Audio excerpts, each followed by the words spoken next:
Ultron never really died. Ultron was supposed to die in Sokovia. Vision found his final surviving body, blasted him with the Mind Stone, and the movie treats that moment as the end of Ultron. But there is one problem. Ultron was never just one body. When Ultron first awakens, he immediately demonstrates that his consciousness can move between machines. After the Avengers destroy his first body, he simply transfers himself into another. Later, Vision realizes exactly how dangerous that ability is and blocks Ultron from accessing the internet, trapping him inside his remaining physical bodies. That detail is what makes his supposed death so questionable. The Avengers don't destroy Ultron's entire existence. They destroy his remaining physical drones. Vision's final attack eliminates the last known body, but nothing in Age of Ultron establishes that every fragment of Ultron's code was permanently erased. In fact, the movie had already established that his consciousness could exist independently of a single machine.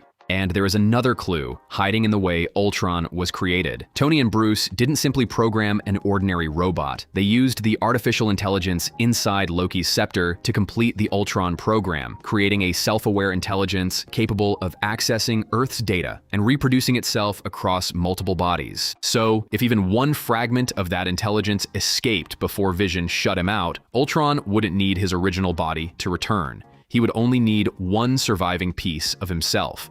And now, Marvel has given this theory a much bigger reason to reconsider. Vision Quest, which premieres October 14th, 2026, officially brings James Spader back as Ultron. Marvel has confirmed that he is returning as the character from Age of Ultron, not simply being replaced by an unrelated artificial intelligence. That doesn't prove that the exact Ultron from Sokovia survived, but it makes the question impossible to ignore. If the original Ultron was truly erased, what exactly is coming back? The simplest explanation is that another Ultron was created. The crazier possibility is that there was never another one. The Avengers may have destroyed every body they could find, while Ultron's actual consciousness survived somewhere they never thought to look. And if that is what happened, then Vision didn't kill Ultron. He only destroyed the last body Ultron had. Hulk is becoming Worldbreaker. Hulk may not have reached his strongest form yet. In fact, Avengers Endgame may have created the version of Bruce Banner that could eventually become something far more dangerous than Smart Hulk. The key is that the MCU has never established a true upper limit for Hulk's strength. Marvel's own profile describes his strength as immense and says its upper limit has not yet been fully tested.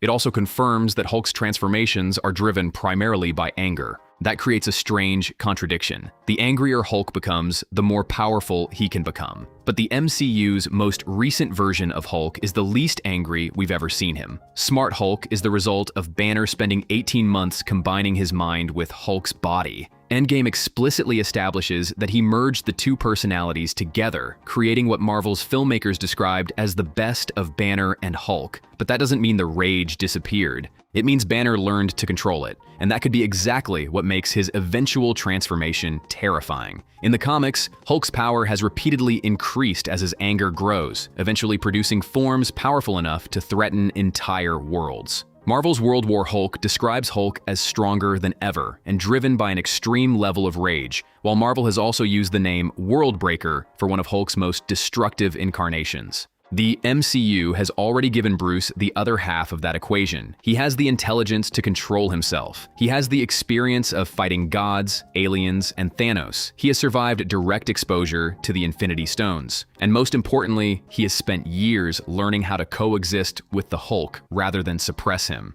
So what happens if Bruce eventually loses that control? Smart Hulk wouldn't necessarily disappear. He could become the first version of Hulk capable of combining Banner's intelligence with the full destructive potential of his rage. That would be far more dangerous than the Hulk we saw in the Avengers. And the name Worldbreaker isn't just random comic terminology. Marvel has repeatedly connected the title to Hulk's most powerful and destructive state, including stories where his increasing rage directly fuels his strength. There is no confirmation that the MCU is actually building toward Worldbreaker Hulk, but the ingredients are already there. Banner has learned to control the monster. The terrifying possibility is that one day he won't need to control him anymore. He'll finally let him become the strongest Hulk we've ever seen. The Snap awakened mutants. The Snap may have done more than erase half the universe. It may have triggered something that was already hidden inside humanity. Mutants, not created them, activated them. The distinction matters because the MCU has already shown that mutants can exist long before the blip. Namor was born with his mutation centuries before Thanos ever arrived, and Kamala Khan was revealed to possess a mutation that was already part of her biology. So the theory isn't that the Snap suddenly invented the X gene. It's that the Infinity Stones may have activated dormant mutations that were already present. And the timing makes this worth investigating. In Infinity War, Thanos uses all 6 Infinity Stones to erase half of all life. 5 years later, the Avengers retrieve the stones from different points in history, bring them into the present, and Bruce Banner uses their combined power to reverse the decimation. The movie makes clear that Hulk's snap specifically restores the people who were erased by Thanos. That means billions of people are exposed to the power of the Infinity Stones twice. First, they are erased by the stones. Then, 5 years later, they are reconstructed by them. And this wasn't ordinary energy. The 6 stones collectively control fundamental aspects of existence: space, time, reality, power, mind, and the soul. Hulk even suffers catastrophic physical damage simply from channeling their combined energy through the gauntlet. So what if that second snap didn't merely return people to the exact biological state they had before disappearing? What if it activated something dormant? That would explain why this theory doesn't require every mutant to originate after Endgame. Namor could have carried his mutation for centuries. Kamala could have inherited hers before the blip. But billions of other people could have possessed dormant mutations without ever expressing them. Then the Infinity Stones hit the entire population with the most powerful cosmic event Earth had ever experienced. And suddenly, the MCU has a plausible trigger for a mutant population beginning to emerge. There is no official confirmation that Hulk's snap caused mutations. That part remains theory, but the theory doesn't contradict what Marvel has established. The X gene could have existed for centuries. The snap may have simply been what finally woke it up. Ego created the Sentry. Sentry's powers may not have come from Valentina's experiment at all. The serum that created him could have been built from something the MCU introduced years earlier: Ego's celestial expansion. In Thunderbolts, Bob Reynolds is transformed through OXE's experimental super soldier procedure. Valentina presents Sentry as a manufactured replacement for the Avengers, and Marvel confirms that Bob's powers come from this secret experiment. But the MCU has already left behind a substance powerful enough to explain why this particular experiment could produce something so extreme. In Guardians of the Galaxy Volume 2, Ego spreads his own celestial essence across planets through the living substance of his expansion. Earth is one of the worlds he infects, and when the Guardians stop him, the enormous mass of Ego's expansion is left behind in Missouri. The MCU has never properly explained what happened to that remaining material. That is the opening this theory needs, because Sentry isn't merely another super soldier. His abilities are absurdly beyond what the MCU's existing serum experiments have produced. He can fly, move at incredible speed, survive attacks that should kill him, and overpower the entire Thunderbolts team with almost no effort. Marvel describes Sentry as possessing godlike strength, speed, flight, and invulnerability. So what if OXE didn't invent that power? What if they found it? The theory is that the leftover celestial matter from Ego's failed expansion was recovered and studied, eventually becoming the foundation for the serum that transformed Bob Reynolds. That would explain why Valentina's experiment could produce something so far beyond conventional super soldier technology.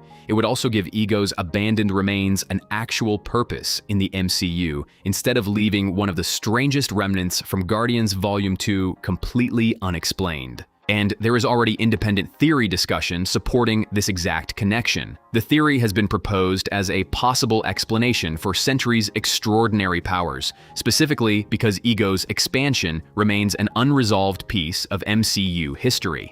This isn't confirmed. The MCU currently says OXE created Sentry through its experimental procedure, not that Ego created him. But if the serum was made from Ego's surviving celestial matter, then Valentina didn't create the Sentry. She simply unlocked something Ego left behind.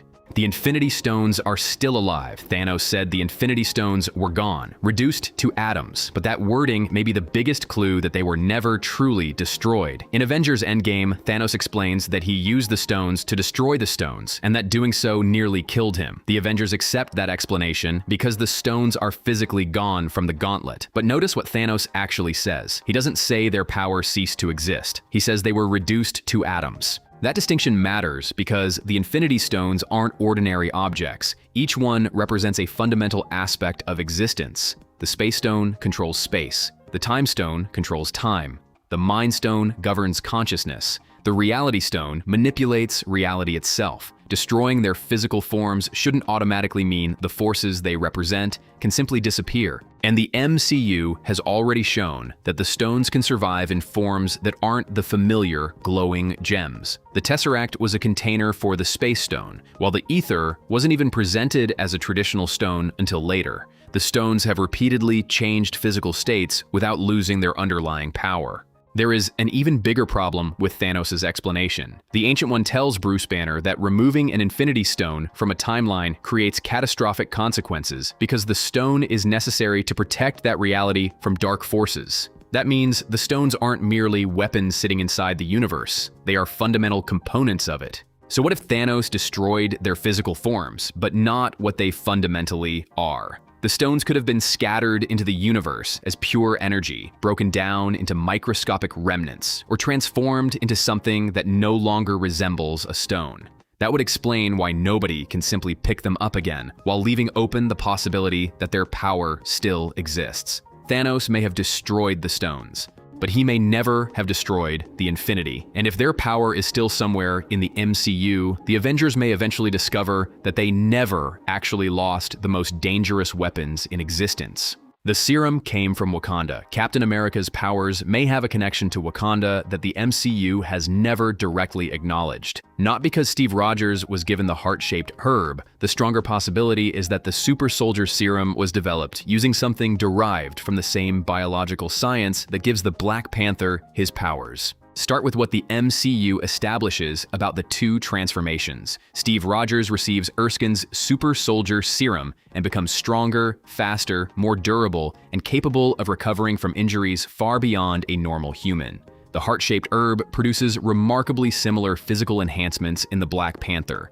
Marvel describes the herb as giving its users enhanced strength, senses, and other low-level superhuman abilities. That similarity becomes much harder to ignore when you look at the history of the serum. Erskine's original formula was lost after his death, and every government that tried to reproduce it produced imperfect results. Isaiah Bradley's version worked, but with serious consequences. Decades later, scientists were still trying to reverse engineer the serum from Isaiah's blood. Marvel's own history of Isaiah confirms that the United States desperately tried to recreate the original formula after Erskine died. So why was Erskine's version so difficult to reproduce? The theory is that one ingredient came from somewhere the rest of the world didn't understand: Wakanda. The heart-shaped herb grows only in Wakanda and has an extraordinary biological connection to vibranium. Wakanda had been hiding both resources from the outside world for generations, and we already know that Howard Stark somehow had access to vibranium when he created Captain America's shield. That doesn't prove Howard or Erskine obtained the herb, but it establishes something important. American scientists were able to obtain Wakandan vibranium during the same era when the super soldier program existed. And the similarities between the two enhancement processes are striking. Both can radically increase strength and speed. Both can enhance physical durability without turning the subject into a completely different species. And both can produce extraordinary abilities from a substance introduced into the human body. The theory, then, isn't that Steve secretly became a Black Panther. It's that Erskine may have discovered a biological property of Wakanda's resources and incorporated it into his own formula. That would also explain why everyone after Erskine could reproduce pieces of the serum, but never perfectly recreate the original. Marvel has never confirmed this connection. But if the missing ingredient wasn't another chemical at all, but something Wakanda had been protecting for centuries, then the world's most successful super soldier program may have secretly been built on Wakandan science.